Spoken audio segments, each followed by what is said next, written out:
Welcome to the deep dive. When you're talking about these massive, multi-billion-dollar infrastructure projects, everyone thinks the ribbon cutting is the end of the story. But it's really not. In fact, that's often where the real fights begin. It's the beginning of a whole new phase. We're leaving construction behind and stepping right into the contractual warranty period. A very, legally complicated period. Exactly. Yeah. Our focus today is Clause 11 of the FIDI Yellow Book 2017. It's the playbook, really, for what happens during the defects notification period, or DNP. Right. So think of this deep dive as the advanced manual. Your massive project is running, but things are starting to break. A pipe is leaking, software is crashing. We're here to figure out the rules of engagement. Who fixes it, who pays for it, and what happens when the contractor just, flat out refuses to answer the phone. Well, very exactly. So let's start with the basics. The employer takes over the project, maybe with a few conditions. The contractor's job immediately changes, doesn't it? They go from builder to dot fixer. That's a great way to put it. They become the cleanup crew for their own work, but it's a cleanup job with a very clear contractual deadline. Subclause 11.1 lays out two main duties for the contractor during this DNP. And we should be clear from the start, this isn't about fair wear and tear. You can't call them back because the paint is fading after a few years. Precisely. That's excluded. The two duties are, first, to complete any minor work left on the punch list when the project was taken over. The small stuff. The small stuff. And second, and this is the big one, they have to execute all the work needed to fix any defects or damage that the employer formally tells them about during the DNP. And that word formally is key. A site manager just calling to complain isn't enough, is it? No, absolutely not. The contract is very strict on this. The employer has to give a formal notice, and once that happens, it triggers an immediate joint inspection. The contractor and the employer's team have to go together and look at the damage. Document everything. Exactly. And after that, the contractor has to put together a detailed proposal for how they're going to fix it. It creates a clear paper trail. Okay, so fast forward. The defects are fixed. We're getting close to the end. What are the contractor's final cleanup duties before they can really walk away? That's all in subclause 11.11, the clearance of site.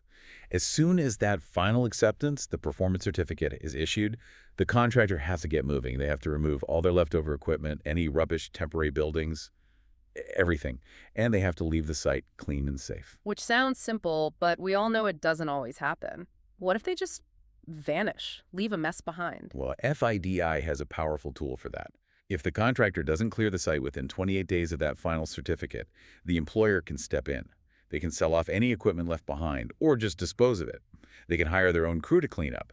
And, crucially, they charge all of those costs right back to the contractor. It's an immediate, enforceable solution. All right, now we get to the core of it. The moment a defect is found, the first question is always, who's paying for this? It is. We know the contractor has a duty to fix it, but subclause 11.2 sets out the liability test for when the repair is on their dime. It gives you 4 clear categories of causes. If the defect falls into one of these, the work is at the contractor's risk and cost. Okay, let's break those down. For anyone managing a project, these are the 4 pillars of their argument. The first one is design. If the defect is because of the contractor's design, they pay. The only out is if the employer was the one who specified that exact part of the design. Makes sense. What's the second? This is probably the most common. It's about substandard execution. So any defects from plant, materials, or workmanship that just don't meet the contract's requirements. So if they use the wrong grade of steel or a weld fails inspection, it's on them immediately. Immediately. The third deals with operational failures. If a defect comes from improper operation or maintenance, the contractor pays, but only if they were responsible for that operation or maintenance in the first place. So that links back to things like training, right? If they failed to train the employer's staff properly and then the staff breaks something. That's a perfect example. Or if they provided incomplete or wrong operating manuals. And the fourth category, it sounds like a bit of a catch-all. It is. The fourth one says the contractor pays for any defect that comes from their failure to comply with any other obligation in the whole contract. It's a safety net for the employer. But projects are messy. It's rarely that simple. What if the contractor says, hold on, that pump failed because you, the employer, ran it way outside the specs we gave you? How do they fight it? That's a critical point. If the contractor genuinely believes the cause isn't one of those 4 things, they must immediately give notice to the engineer. The engineer then acts as the decider, using the procedure in subclause 3.7. And if the engineer agrees with the contractor, if they decide the employer was at fault. Then it's a huge win for the contractor. The remedial work is reclassified as an instructed variation. Which means they get paid to do the repair. They get paid for the work plus their profit margin. It completely shifts the financial outcome. Before we move on, what about the search clause? Sometimes you just know something's broken, but you have no idea what or where. The search itself could cost a fortune. That's subclause 11.8. If the engineer tells the contractor to start searching for a cause, open up a wall, dismantle a piece of equipment, the starting position is that the contractor gets paid for that search. Cost plus profit. They get paid for the detective work. But there's a catch. There's a big catch. Unless the investigation proves the defect was their fault under one of those 4 rules in 11.2, if they dig for weeks and find their own bad workmanship, they don't get paid a penny for the search. Wow, so you could spend thousands of hours proving that you're the one on the hook for the final bill. That is brutal. It creates a massive incentive for the contractor to be very, very sure of their position before they start that search. This is where the risk can really escalate for a contractor. I'm talking about extending the defect's notification period. We call it a warranty. But if a defect is bad enough, that warranty clock can get pushed way out. This is subclause 11.3, and it's all about protecting the employer's ability to actually use what they paid for. If the works, or even a major piece of plant, can't be used for its intended purpose because of a defect. A defect that's the contractor's fault, we should add, it has to tie back to that liability test. Yes, absolutely. If that happens, the employer is entitled to an extension of the DNP. So if a hospital operating theater is out of commission for 3 months because of a faulty ventilation system? The DNP for that part of the project gets extended by 3 months.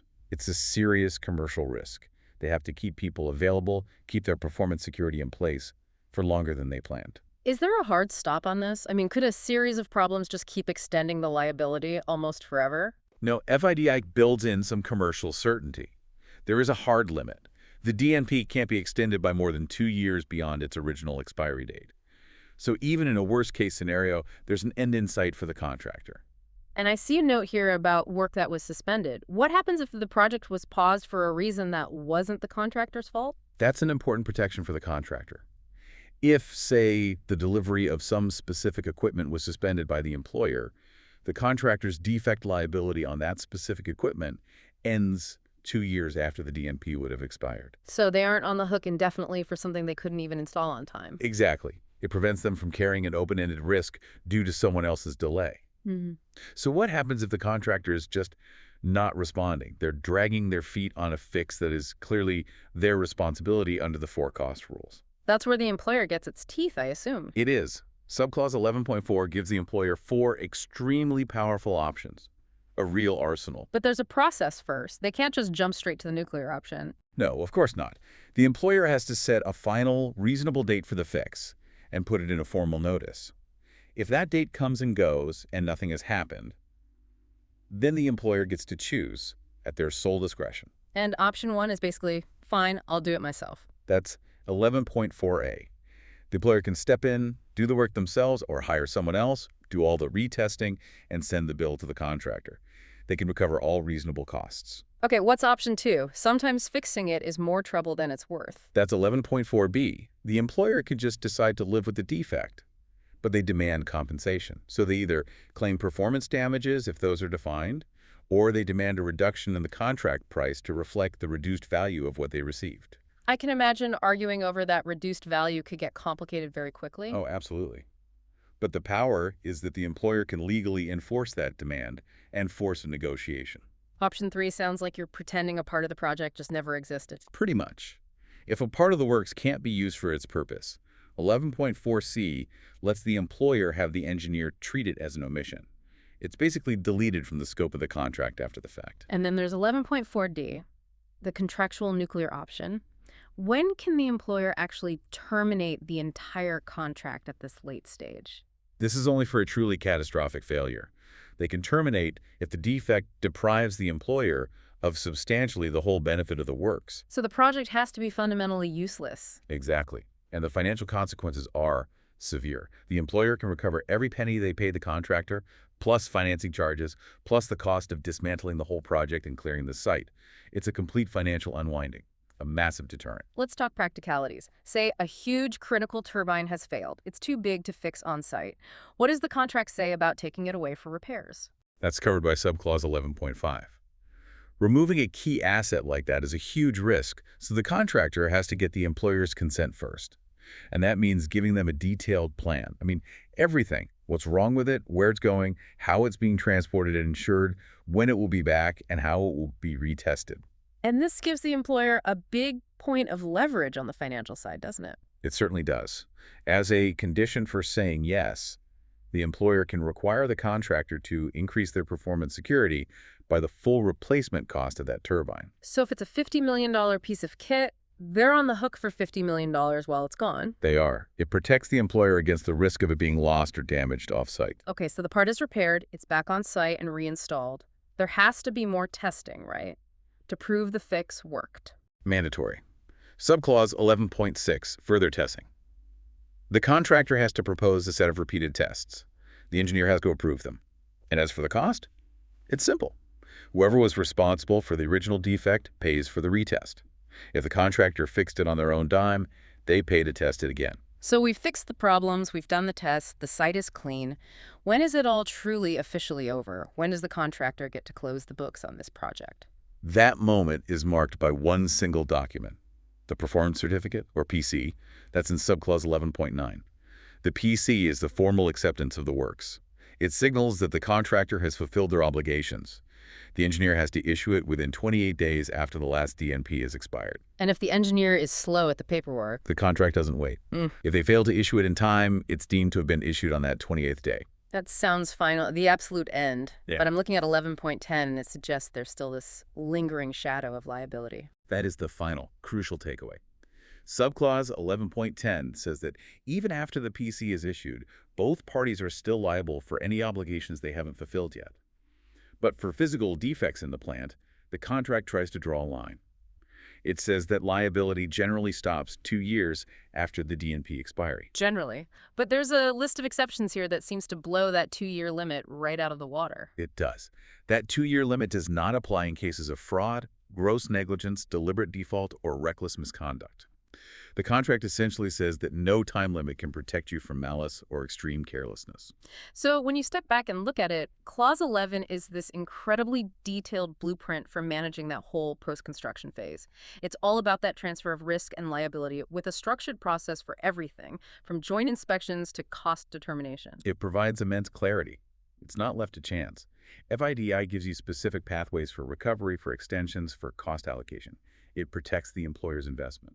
And it gives the employer that incredibly rare and powerful option to just terminate the whole thing and get their money back if the project is a total failure. That's the ultimate backstop. It ensures the stakes are high enough for the contractor to deliver. So here's a final thought for you to take away.